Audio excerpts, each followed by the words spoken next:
মৌচাক খুঁজে পেতে এই লোকটা প্রথম একটা মৌমাছিকে খাওয়ায় মাংস, তারপর তার পেটের উপর একটা কাগজ বেঁধে ছেড়ে দেয়। এভাবেই খুঁজে বের করা হয় গোপন মধু, এভাবেই খুঁজে পায় গোপন মধুর চাক। আর প্রকৃতির যে মধুর চাক খুঁজে পাওয়াটা একটা বুদ্ধিমানের কাজ, আর এটা হচ্ছে ধৈর্য, বুদ্ধি আর কৌশলের লড়াই। আর এই লোকটা যেভাবে মধু খোঁজ করেন, এক কথায় এটা অবৈধ।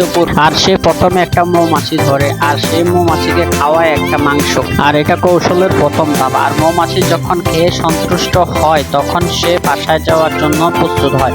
আর তখন এই সাদা কাগজটা তার পিঠে বেঁধে দেওয়া হয়। আর এটা একটা ট্রেকারের মতো কাজ করে, ট্র্যাকিং এর মতো। আর তখন এটা ড্রোন ক্যামেরার মাধ্যমে আর গতি লক্ষণ নির্ভর করা হয়, মাছিটা কোথায় কোথায় যায় আর কি করে। এরপরে যখন এটা ড্রোনের মাধ্যমে ট্রেকিং করা হয় খুবই এটা গুরুত্বপূর্ণ সহকারে, আর এটা ট্রেকিং এর মাধ্যমে দেখা যায় মৌমাছিটা কোথায় কোথায় যাচ্ছে। যাওয়ার পরে মৌমাছিটা আসার পরে এখানে তার পিছন দিয়ে এসা আর এই গোপন জায়গার মাধ্যমে মৌমাছির চাকটা পাওয়া যায়, আর ওখান থেকে মৌমাছিটা সংরক্ষণ করা হয়। এটা হচ্ছে টেকনিক্যালি বুদ্ধি, আর এটা করে কিন্তু বর্তমানে